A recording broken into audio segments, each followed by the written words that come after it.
أيها الذين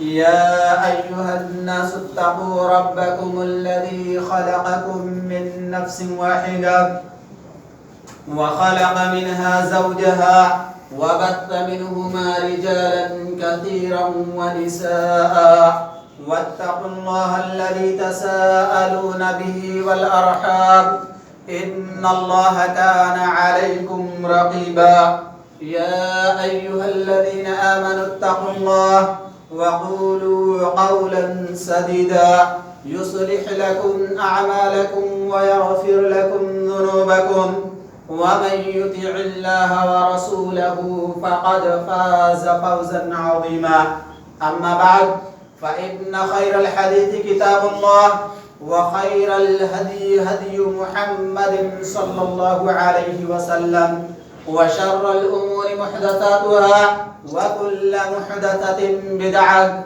وكل بدعة ضلالة وكل ضلالة في النار فأعوذ بالله السميع العليم من الشيطان الرجيم بسم الله الرحمن الرحيم قاف والقرآن المجيد بل عجبوا أن جاءهم منذر منهم فقال الكافرون هذا شيء عجيب أإذا متنا وكنا ترابا وذلك رجع بعيد قد علمنا ما تنقص الأرض منهم وعندنا كتاب حفيظ بل كذبوا بالحق لما جاءهم في أمر مريج قال الله تبارك وتعالى في كلامه المجيد بسم الله الرحمن الرحيم يا أيها النبي قل لأزواجك إن كنتن تردن الحياة الدنيا وزينتها فتعالين أمتعكن وأسرحكن سراحا جميلا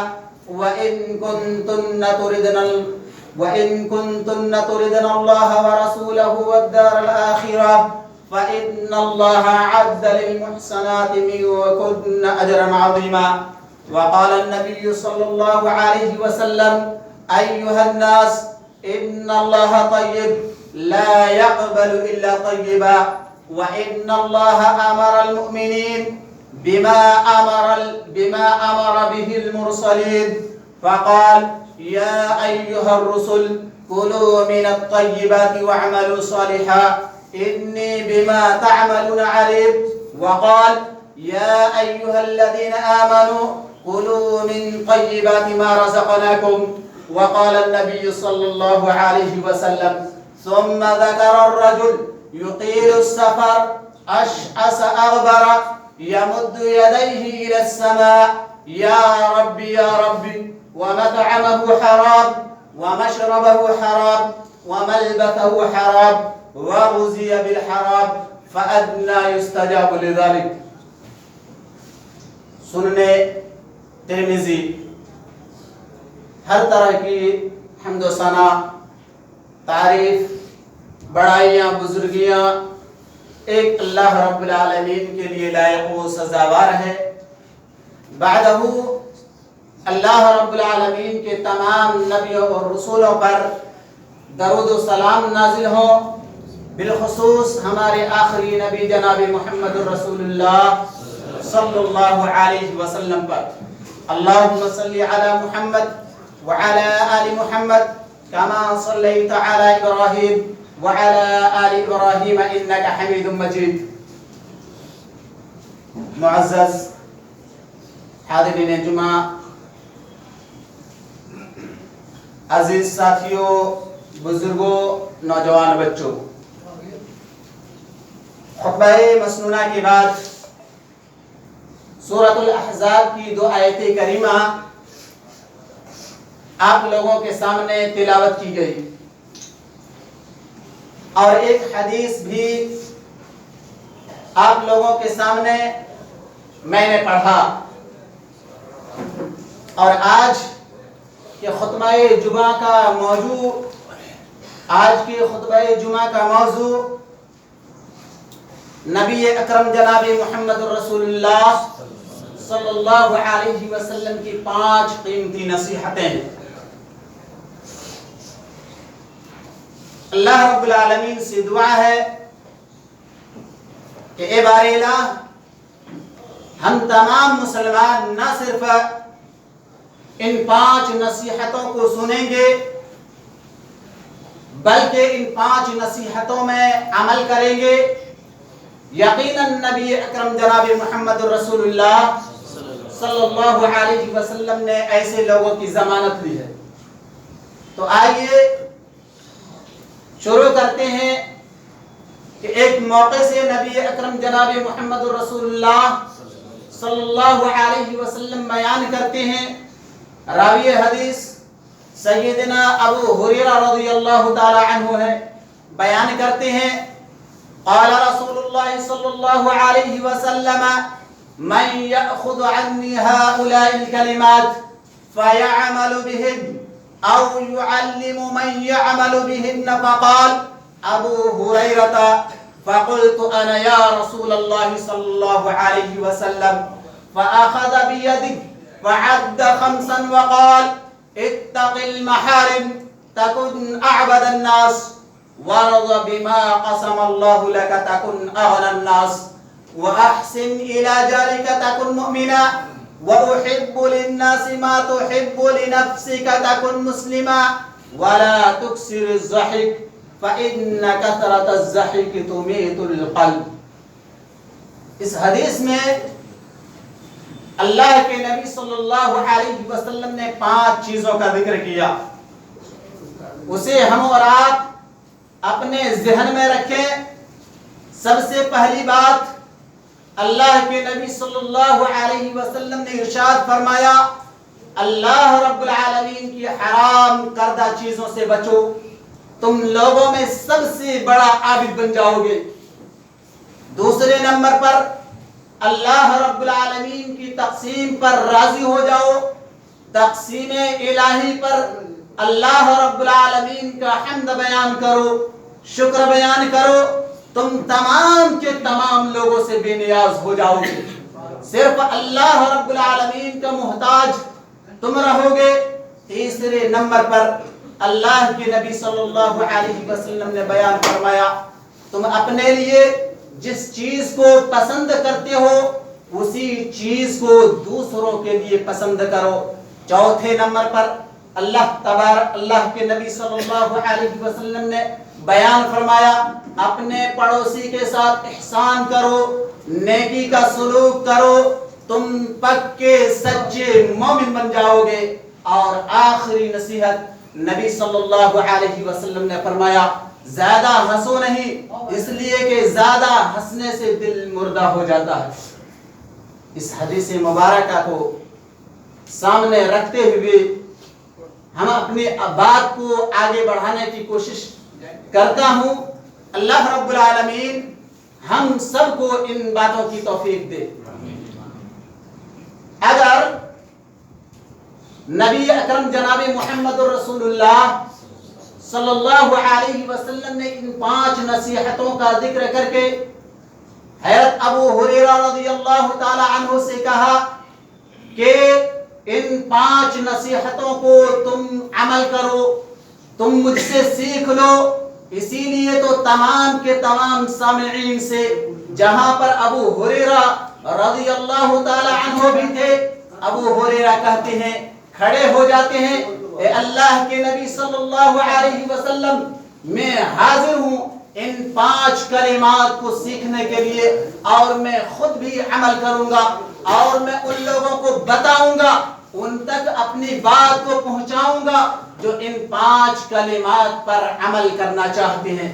اللہ کے نبی صلی اللہ علیہ وسلم نے کیا فرمایا فعد 5.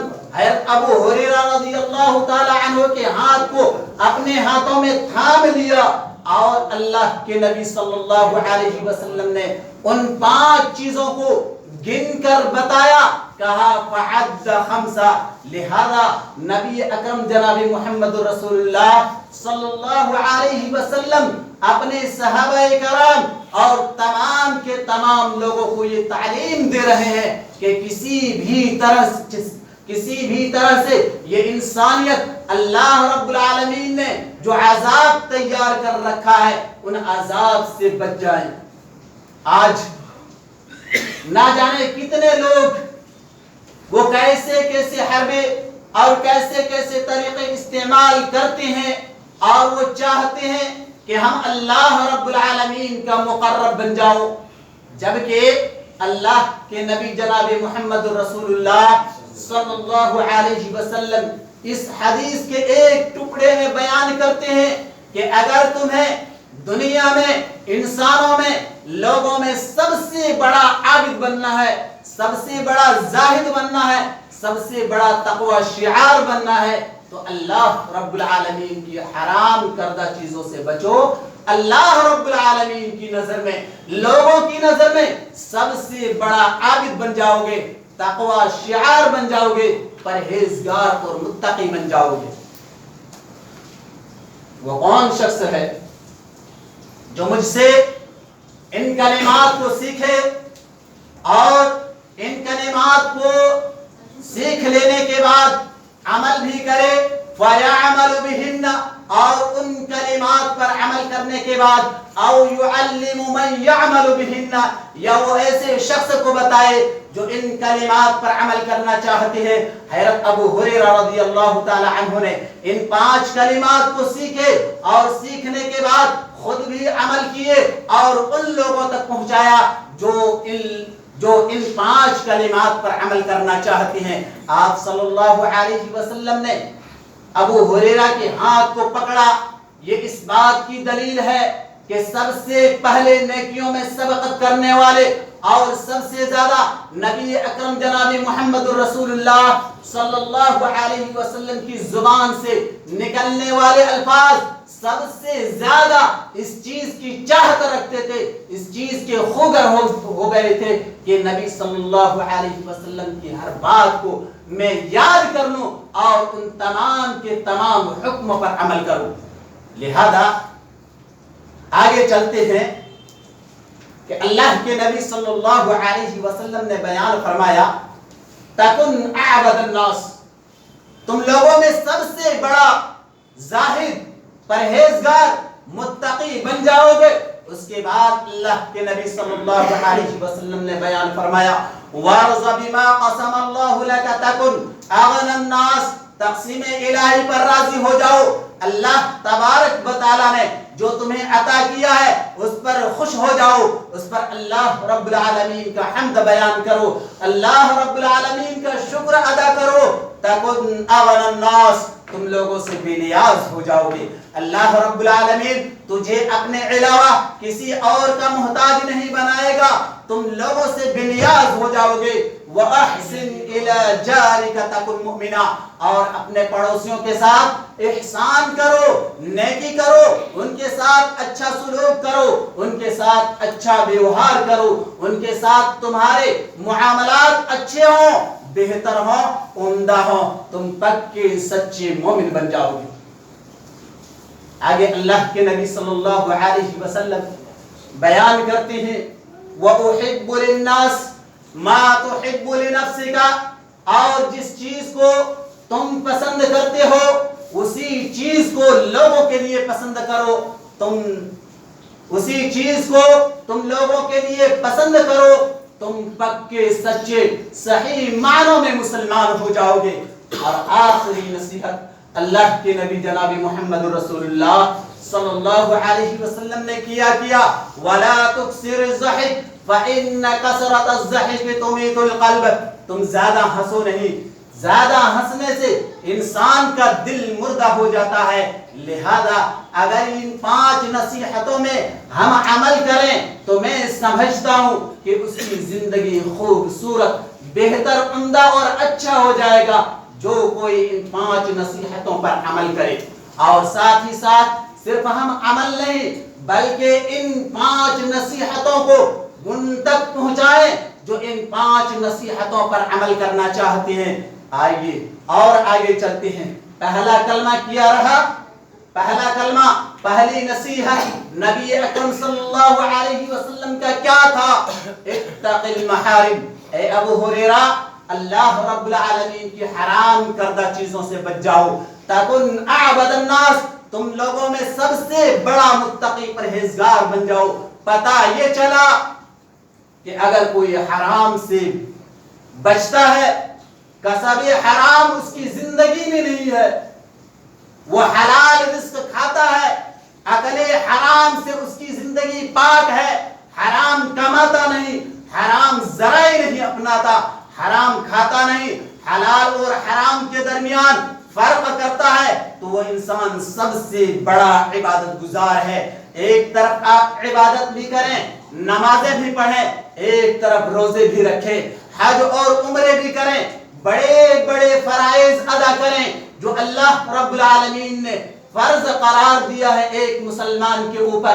اسی طرح فرائض کی پابندی کریں، سنن و نوافل کا پابندی کریں، لیکن اس کے باوجود اگر آپ کی زندگی میں حرام شامل ہے، حرام کی ملاوٹ آپ کے رزق میں ہے، تو یہ بھول جائیے کہ اللہ رب العالمین کے پاس ہماری یہ عبادتیں قبول ہوں گی۔ اسی لیے تو نبی اکرم جناب محمد رسول اللہ صلی اللہ علیہ وسلم نے ابو ہریرہ کو نصیحت کرتے ہوئے کہا کہ اے ابو ہریرہ، اللہ تبارک و تعالیٰ نے جن چیزوں کو حرام قرار دیا ہے ان سے بچو، لیکن دوسری طرف آپ حرام سے نہیں بچتے ہیں، آپ کی زندگی حرام کاموں میں ڈوبی ہوئی ہے، تو آپ کی ساری عبادتیں ہماری اور آپ کی ساری عبادتیں برباد ہو سکتی ہیں، آپ کے روزے بھی جا سکتے ہیں، آپ کی نمازیں بھی تباہ اور برباد ہو سکتی ہیں، آپ کے حج، عمرے، زکوٰۃ، خیرات، آپ کے بڑے بڑے اعمال اور بڑی بڑی نیکیاں بھی حقارت میں جا سکتی ہیں، وہ نیکیاں تباہ اور برباد ہو سکتے ہیں۔ صرف نماز پڑھ لینا یہی نیکی نہیں ہے، بلکہ عبادتوں کے ساتھ حرام سے بچنا یہ بھی ایک عبادت ہے، اور یہ ایک ایسی عبادت ہے جو انسان کو سب سے بڑا عابد بنا دیتا ہے۔ اسی طرح جو حرام سے بچتا ہے، ایک طرف عبادتیں بھی کرتا ہے اور دوسری طرف حلال اور حرام کی تمیز نہیں کرتا ہے، جو انسان سب سے بڑا عابد ہوگا وہ ان تمام کی تمام نصیحتوں پر عمل کرے گا۔ اسی طرح ان کی کمائی حلال کی ہوگی، ان کی تجارت، ان کی معیشت اور ان کی روزی روٹی تمام کی تمام چیزیں حلال کی ہوں گی، اور جو انسان ان میں فرق نہیں کرتا، تمیز نہیں کرتا، ایسے لوگوں کی تمام عبادتیں اللہ رب العالمین کے سامنے عقارت جا سکتی ہیں، برباد ہو سکتی ہیں، وہ تمام کے تمام اعمال اللہ تبارک و تعالی فرماتا ہے قرآن مجید میں ہباء منثورا، وہ پہاڑ جیسے اعمال، روزے، حج، زکوٰۃ و خیرات اور اسی طرح تمام کی تمام عبادتیں ہواؤں میں اڑا دے گا، بکھیر دے گا۔ یہ اللہ رب العالمین نے اپنے بندوں کو نصیحت کرتے ہوئے فرمایا کہ اگر تم اللہ رب العالمین کا عبادت گزار بننا چاہتے ہو، ہم یہ چاہتے ہیں، ہماری یہ خواہش اور تمنا ہوتی ہے کہ سب سے زیادہ اللہ رب العالمین کی عبادت کریں، تاکہ ہم دنیا کے تمام مسائل، تمام کے تمام آلام، اور اسی طرح جو ہمارا اصل مقصد ہے جہنم سے ہمیں اللہ تبارک و تعالی نجات دے دے اور جنت میں داخل کر دے۔ یقیناً یہی سب سے بڑی کامیابی ہے۔ قرآن مجید میں اللہ تبارک و تعالی نے فرمایا وَمَنْ زُحْزِحَ عَنِ النَّارِ وَأُدْخِلَ الْجَنَّةَ فَقَدْ فَازَ وَمَا الْحَيَاةُ الدُّنْيَا إِلَّا مَتَاعُ الْغُرُورِ۔ یقیناً ہم اور آپ صوم و صلاۃ کے پابند ہیں، اسی طرح عند اللہ اگر ہم یہ چاہتے ہیں کہ ان تمام کے تمام نیکیوں کا اجر اور صلہ اور بدلہ دیا جائے، تو ہمارے لیے یہ ضروری ہے کہ ہم ان تمام ذرائع سے دوری اختیار کر لیں جن تک پہنچنے میں ہمیں شبہات ہے، یا ان تمام کے تمام کاموں سے ہم دوری اختیار کر لیں جو تمام کے تمام کاموں کے تعلق سے صراحت کے ساتھ اللہ کے نبی جناب محمد رسول اللہ صلی اللہ علیہ وسلم نے واضح کیا ہے، تبھی جا کے ہمارے نیکیاں محفوظ رہ سکتی ہیں، کیونکہ ان معیشت کا، ان تجارت کا، ان کاروباری کا، ان عبادتوں سے بڑا گہرا تعلق ہے۔ صحیح مسلم کی روایت ہے، حدیث نمبر 1015. راوی حدیث حضرت ابو ہریرہ رضی اللہ تعالی عنہ بیان کرتے ہیں کہ اللہ کے نبی جناب محمد رسول اللہ صلی اللہ علیہ وسلم نے ارشاد فرمایا ان اللہ طیب، بے شک اللہ تبارک و تعالی پاک ہے، لا يقبل الا طیبا، اور اللہ تبارک و تعالی قبول نہیں کرتا ہے، اللہ تبارک و تعالی صرف پاکیزہ اور طیب چیزوں ہی کو قبول کرتا ہے. اسی طرح اللہ رب العالمین نے مومنوں کو اسی بات کا حکم دیا ہے جو اللہ سبحانہ و تعالی نے رسولوں کو، پیغمبروں کو، نبیوں کو حکم دیا ہے. اللہ کے رسول صلی اللہ علیہ وسلم نے پیغمبروں کو کس بات کا حکم دیا ہے؟ سورۃ المؤمنون میں اللہ تبارک و تعالی فرماتا ہے یا ایھا الرسل کلوا من الطیبات واعملوا صالحا انی بما تعملون علیم، انی بما تعملون علیم. اے رسولوں کی جماعت، اے پیغمبروں کی جماعت، اے انبیاء کی جماعت، پاکیزہ روزی کھاؤ، طیب اور حلال روزی کھاؤ، اور اسی طرح نیک عمل کرتے رہو. اور مومنوں کو اللہ رب العالمین نے کس بات کا حکم دیا ہے؟ سورۃ البقرہ کی آیت نمبر ہے، سورۃ البقرہ کی آیت نمبر 152 غالباً ہے. اللہ کے نبی جناب محمد رسول اللہ صلی اللہ علیہ وسلم بیان کرتے ہیں یا ایھا الذین آمنوا کلوا من طیبات ما رزقناکم، اے ایمان والو، اللہ رب العالمین نے جو تمہیں طیب اور پاکیزہ روزیاں دی ہیں ان طیب اور پاکیزہ روزیوں کو کھاؤ، اور اسی طرح حرام سے بچو. اس کے بعد اللہ کے رسول صلی اللہ علیہ وسلم نے ایک ایسے شخص کا تذکرہ کیا، فرمایا ثم ذکر الرجل یطیل السفر اشعث اغبر، ایک ایسے شخص کا تذکرہ فرمایا جو دور دراز سے سفر طے کر کے آتا ہے، ان کے بال پراگندہ ہے، ان کے چہرے میں گرد و غبار سے بھرے ہوئے ہیں، پھر وہ اپنے ہاتھوں کو آسمان کی طرف بلند کیے ہوئے ندا لگاتا ہے یا ربی یا ربی، اے میرے پروردگار، اے میرے پروردگار. اللہ کے نبی جناب محمد رسول اللہ صلی اللہ علیہ وسلم فرماتے ہیں کہ وہ اللہ رب العالمین سے دعائیں کرتا ہے، مانگتا ہے. اللہ کے نبی بیان کرتے ہیں وَمَطْعَمَهُ حَرَامٌ وَمَلْبَسُهُ حَرَامٌ وَمَشْرَبُهُ حَرَامٌ وَغُذِّيَ بِالْحَرَامِ فَأَنَّىٰ يُسْتَجَابُ لِذَلِكَ، اس کا کھانا حرام ہے، اس کا پینا حرام ہے، اس نے جو لباس پہن رکھا ہے وہ بھی حرام کمائی کی ہے. وَغُذِّيَ بِالْحَرَامِ، اور ان کی پرورش اور پرداخت حرام مال سے کی گئی ہے. فَأَنَّىٰ يُسْتَجَابُ لِذَلِكَ، کہاں سے ان کی عبادتیں، کہاں سے ان کی دعائیں اللہ رب العالمین قبول کرے گا؟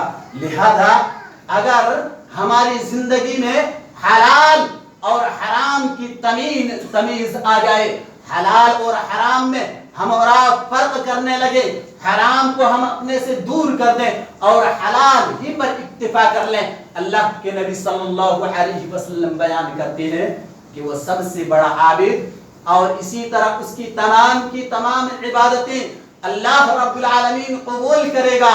اس روایت کو ذرا غور سے دیکھیں، سمجھیں کہ آیا ہماری زندگی میں حلال اور حرام کا فرق ہے؟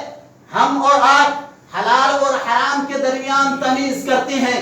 اسی طرح اللہ کے نبی جناب محمد رسول اللہ صلی اللہ علیہ وسلم نے بیان فرمایا کہ ہماری عبادتوں اور ہماری روزیاں، ہماری معیشت، ہماری نوکری، ہمارے کام کاج، یہ دونوں بڑے گہرے تعلق رکھتے ہیں. اسی طرح ہم صحابہ کرام رضوان اللہ علیہم اجمعین کے تعلق سے ہم یہ دیکھیں کہ ان کے درمیان صحابہ کرام رضوان اللہ علیہم اجمعین حلال و حرام کے درمیان کتنا فرق کرتے تھے.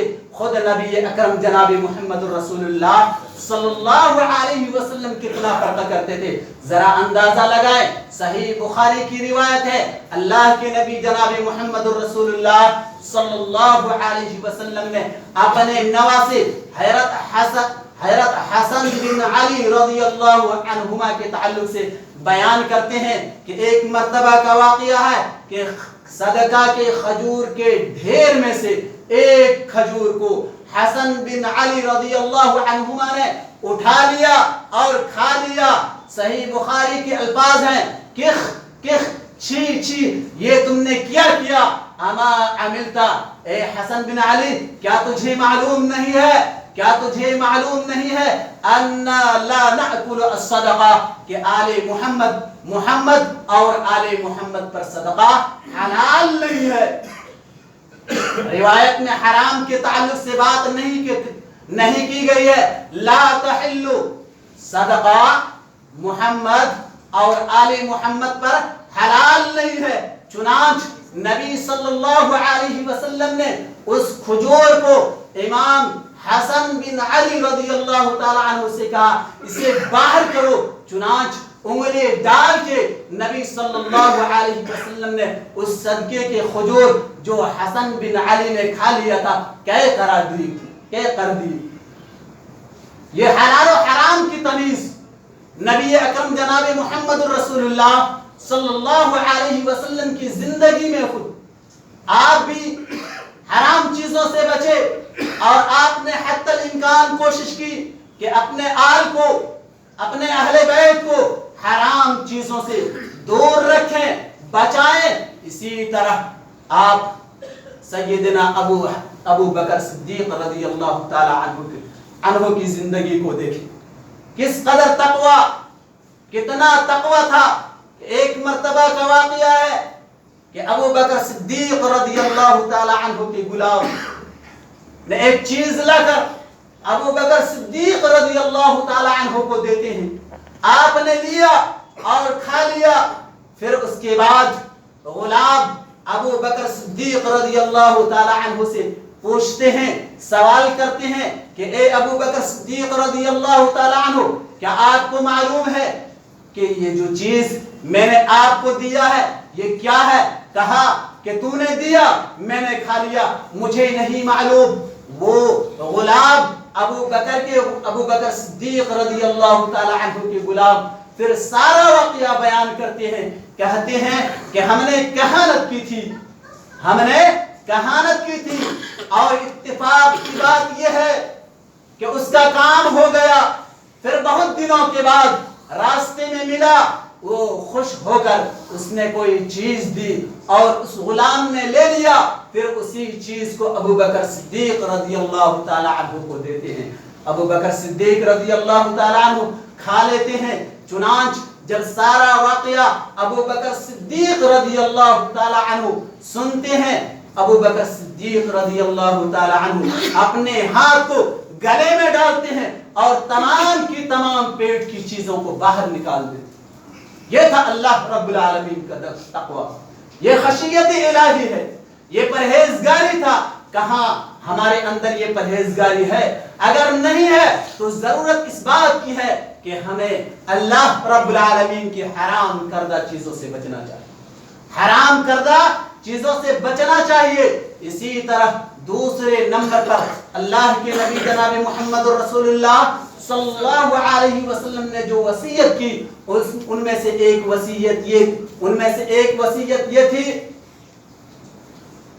وَارْضَ بِمَا قَسَمَ اللَّهُ لَكَ تَكُنْ أَغْنَى النَّاسِ کہ اللہ رب العالمین کی تقسیم الہی پر راضی ہو جاؤ. اللہ تبارک و تعالی تمہیں کسی کا محتاج نہیں بنائے گا. آپ صحابہ کرام رضوان اللہ علیہم اجمعین کی زندگی کو پڑھیں دیکھیں کس قدر قناعت پسندی تھی. کس قدر اللہ رب العالمین نے جو کچھ انہیں دے رکھا تھا اس پر صابر اور شاکر تھے. وہ اللہ رب العالمین کی حمد بیان کرتے تھے الحمدللہ رب العالمین. اسی طرح دنیا میں ایسے لوگوں کو بھی اللہ تبارک و تعالی نے پیدا کیا ہے جو امیر سے امیر ہیں, جو مالدار سے مالدار ہیں, اور ہم کہتے ہیں کہ اگر وہ مالدار ہیں تو اس سے بڑا اللہ تبارک و تعالی نے مالدار انسان کو بنایا ہے.